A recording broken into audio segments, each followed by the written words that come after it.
નમસ્કાર દર્શક મિત્રો, દેશ અને દુનિયાના સુપરફાસ્ટ સમાચારમાં આપનું સ્વાગત છે।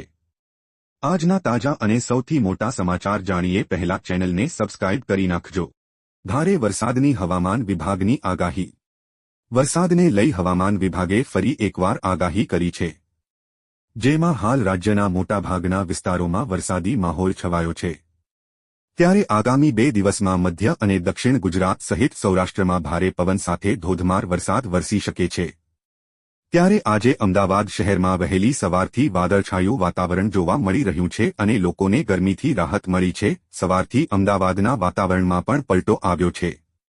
આ સાથે 10 વાગ્યા સુધીમાં અડધાથી વધારે જિલ્લાઓમાં વરસાદ પડવાની આગાહી કરવામાં આવી છે।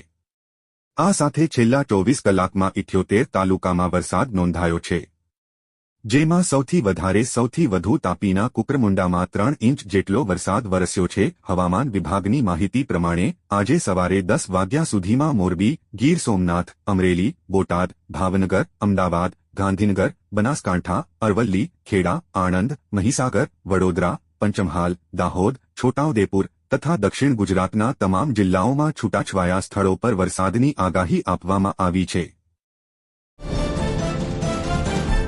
રાશન કાર્ડ ધારકો માટે મોટા સમાચાર।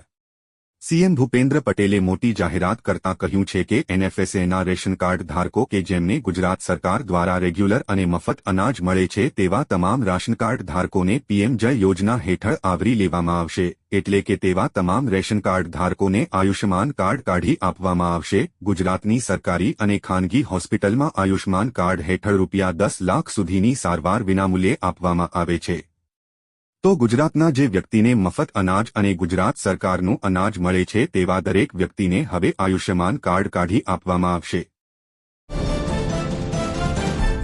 પેટ્રોલ અને ડીઝલ થઈ શકે છે ₹20 સસ્તું। આગામી દિવસોમાં પેટ્રોલ અને ડીઝલના ભાવમાં ઘટાડો થઈ શકે છે।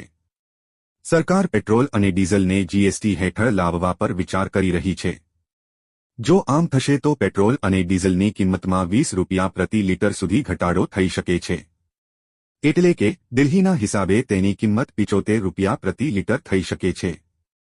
ગઈકાલે શનિવારે નાણામંત્રી નિર્મલા સીતારામને જીએસટી કાઉન્સિલની બેઠક યોજી હતી, જેમાં નાણામંત્રીએ કહ્યું કે કેન્દ્ર સરકાર પેટ્રોલ અને ડીઝલને જીએસટીના દાયરામાં લાવવા માટે તૈયાર છે। આજના સૌથી મોટા ખેડૂત સમાચાર। રાજકોટ માર્કેટ યાર્ડમાં લસણ, ડુંગળી, લીંબુ, બટાકા, મગફળી અને કપાસ સહિતના પાકોની મોટા પ્રમાણમાં આવક થઈ હતી। રાજકોટ માર્કેટ યાર્ડમાં સૌથી વધારે કપાસ અને બટાકાના પાકની આવક થઈ હતી। યાર્ડમાં જ્યાં જુઓ ત્યાં કપાસ અને બટાકાની રેલમછેલ જોવા મળી હતી। યાર્ડમાં 4000 ક્વિન્ટલ કપાસની આવક થઈ હતી।